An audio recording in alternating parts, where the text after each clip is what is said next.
அதற்கு எடுத்து பாருங்க, சோதனை மேல் சோதனை. போதுமடா சாமி எங்க மேல ஒரு வருடம் வச்சு ஜல்லிக்கட்டு 15 லட்சம் பேர் கூட்டிட்டாங்க எங்க மெரினாவில். 15 எவ்வளவோ சொன்னேன், கேட்க மாட்டாங்க. காலக்கப்பட்ட முடங்கி அங்கேயே சாப்பாடு ஆகிட்டு அங்கேயே போராட்டம் நடத்திட்டு ஆர்ப்பாட்டம்.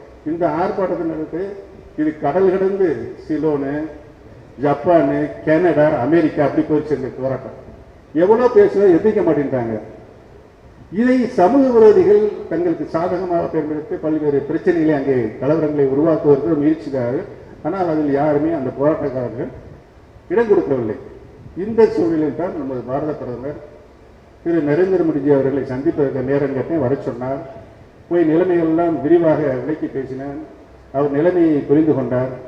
உடனே அதிகாரிகளை அழைத்து 4 துறைகளுடைய அதிகாரிகளை உடனே அழைத்து 24 மண்டலத்தில் அரசாணை பெற வேண்டும் என்று சொன்னார்.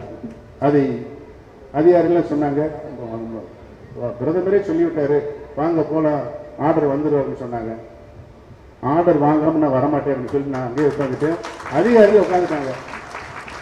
அதிகாரிகள் ஒரு துறைக்கும் போக போக அங்க இருக்கின்ற மத்திய அரசின் அதிகாரிகள் இவர்களை வரவேற்று உட்கார வைத்து உடனடியாக அதுக்கு முன்னாடி ஃபைல்களை எடுப்பார்கள் ஆர்டர் கொடுத்தாங்க. 24 அந்த அடுத்து வாங்கிட்டு வந்து இங்கே ஆர்டினன்ஸ் போட்டோம், கவர்னர் அனுப்பணும், கவர்னர் அப்ரூவ் பண்ணாரு, அது மறுபடியும் ஜனாதிபதிக்கு அனுப்பணும், ஜனாதிபதி அப்ரூவ் பண்ணாரு, இது சட்டமன்றத்தில் வந்து சட்டமாக்கணும்.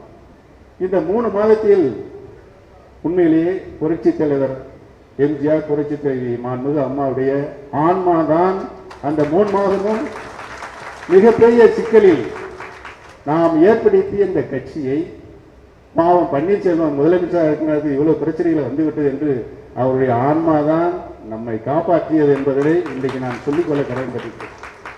ஆக இன்றைக்கும் அந்த நிலைமை ஏற்பட்டிருக்கிறது. அனைத்து இந்திய அண்ணா முன்னேற்றத்துக்கு வந்த மாபெரும் இயக்கம், லட்ச மக்கள் தலைவர்கள், நம்ம வழிநடத்தியதில் அண்ணன் பண்டூட்டியார் போல பல தலைவர்கள், நம்மளுக்கு முன்னணி தலைவர்கள், நம்மளுக்கு வழிகாட்டிய தலைவர்கள், நம்மை தலைமை தாங்கிய தலைவர்கள், தலைவருடைய புரட்சி தலைவருடைய தலைமையில், அம்மாவுடைய தலைமையில் இந்த இயக்கத்திற்கு பல தியாகங்களை செய்து ஒரு மிகப்பெரிய கோட்டையை கட்டி வைத்திருக்கிறார்கள். இதில் நாம் அவர்கள் காட்டிய பாதையில், நடந்து வந்த பாதையில், அவர்கள் ஏற்படுத்திய சட்ட விதிகள் படி நடந்து வந்தோம் என்று சொன்னால் இந்த பாதிப்பு நம்மளுக்கு வந்திருக்காது. அதிலிருந்து தடம்புரண்டவர்களை மீண்டும் அவர்களை நாம் நேரான பாதையில் செல்ல வேண்டும் என்று எவ்வளவு சொன்னோம், கேட்க மாட்டாங்க. அதிகாரம் தலைக்கு மேலே போய் மிகப்பெரிய போதையாக மாறி தான் எல்லா பதவிக்கும் தான் என்ற நிலை இதுவரை எந்த தலைவருக்கும் வந்ததில்லை. அது மாதிரி ஒரு நிலையை எடுத்தார்கள்.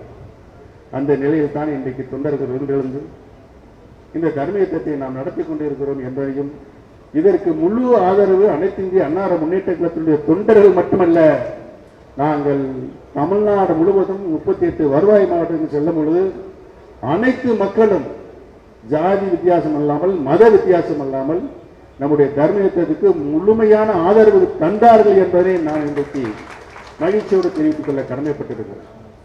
ஏன் நாம் இந்த தர்மயுத்தத்தை தொடங்கினோம் என்பது அம்மா அவர்கள் நிகழ்ச்சியோடு சொன்னார்கள் சட்டமன்றத்தில். எனக்கு பின்னாலும் அப்படி சொல்லும்போது நாங்களாம் கண்கலங்கணும். கழகம் பல நூறாண்டுகள் கழகம்தான் ஆட்சியில் இருக்கும். அதை நிறைவேற்றுவதற்குத்தான் கழகத்தில் இருக்கின்ற ஒவ்வொரு தொண்டனும் சிந்தித்து செயல்பட வேண்டும் ஒழிய தனக்கு என்ன இந்த இயக்கத்தில் பதவி வேண்டும் என்ற சிந்தனை யாருக்கும் இருக்கக்கூடாது என்ற நிலையில்தான் நமக்கு இந்த தர்மயுத்தத்தை தொடங்கி இருக்கின்றோம்.